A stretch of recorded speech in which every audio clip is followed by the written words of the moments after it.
రోజు రోజుకు తెలంగాణ రాష్ట్రంలో బీఆర్ఎస్ గ్రాఫ్ అనేది పడిపోతుంది. కేవలం గ్రాఫ్ అనే కాదు కానీ ఆ పార్టీలో లీడర్లంతా బీఆర్ఎస్ కి గుడ్ బై చెప్తూ కాంగ్రెస్ పార్టీ అలాగే బీజేపీలో చేరుతున్నారు. ఇది ఇలాగే కంటిన్యూ అవుతే రాబోయే లోక్సభ ఎన్నికల తర్వాత బీఆర్ఎస్ పార్టీలో 5 ఎమ్మెల్యేలు సైతం మిగిలే పరిస్థితి మాత్రం కనబడటం లేదు. తెలంగాణ రాష్ట్రం వచ్చిన తర్వాత టీఆర్ఎస్ పార్టీ అధికారంలోకి వచ్చాక రాష్ట్రంలో ఎంతో బలమైన తెలుగుదేశం పార్టీని తెలంగాణలో లేకుండా చేశాడు కేసీఆర్ గారు.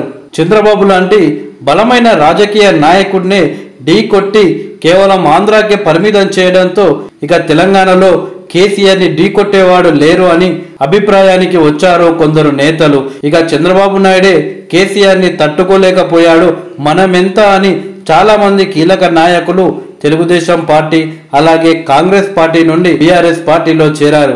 తెలంగాణ రాష్ట్ర ముఖ్యమంత్రి రేవంత్ రెడ్డి గారు మాత్రం అప్పుడు ప్రతిపక్షంలో ఉన్నా సరే కానీ కేసీఆర్ పై ఎదురొడ్డి పోరాడాడు. ప్రజా సమస్యలపై మనం పోరాడితే చాలు, ప్రజలు మనల్ని గుండెల్లో పెట్టుకుంటారు అని ఒకే ఒక నమ్మకంతో కేసీఆర్ పై ఎదురొడ్డి పోరాడారు రేవంత్ రెడ్డి గారు.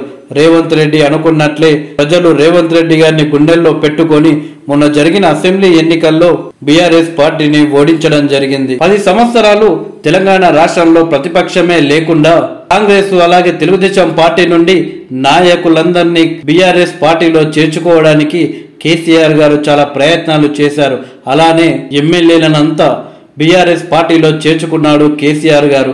కానీ కేసీఆర్ గారు ఎప్పుడు ఊహించి ఉండకపోవచ్చు నేను కూడా ప్రతిపక్షంలోకి వెళ్తాను, అప్పుడు నా పరిస్థితి కూడా ఇలానే అవుతుంది అని. ఇప్పుడు బీఆర్ఎస్ పార్టీ ప్రతిపక్షంలోకి పోవడం, కాంగ్రెస్ పార్టీ అధికారంలోకి రావడంతో కేసీఆర్ గారి పరిస్థితి గతంలో ప్రతిపక్షంలో ఉన్న తెలుగుదేశం కాంగ్రెస్ పార్టీల కంటే అధ్వానంగా ఉందని చెప్పవచ్చు.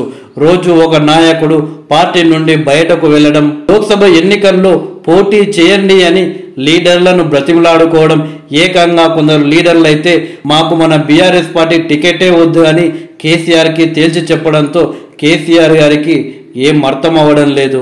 తెలంగాణ రాష్ట్రంలో ఎంతో బలమైన శక్తిగా ఉన్న పార్టీ ఇంత వేగంగా బలహీనం కావడానికి కారణం ఏంటి అని కేసీఆర్ గారు ఆలోచిస్తున్నట్టు తెలుస్తుంది. ఇదే సందర్భంలో కేసీఆర్ గారి కూతురు కవితను సైతం అరెస్టు చేయడం, ప్రతి ఒక్కటి కేసీఆర్ గారికి ఎదురు దెబ్బలే తగులుతున్నాయి. అధికారంలో ఉన్నప్పుడు పదవులు అనుభవించిన నాయకులు సైతం ఇప్పుడు పార్టీ కష్టాల్లో ఉన్న సందర్భంలో ఒంటరిగా వదిలేసి ఇలా పక్క పార్టీలోకి వెళ్లడం, పోటీ చేయడానికి కూడా ఆసక్తి చూపకుండా పైగా టికెట్లు వద్దే వద్దు అని తేల్చి చెప్పడంతో మిమ్మల్ని నమ్ముకున్నందుకు నిండా ముంచేశారుగా, ఇది మంచి పద్ధతి కాదండోయ్ అంటూ కేసీఆర్ గారు బాధపడుతున్నట్లు కొన్ని వార్తలు వస్తున్నాయి.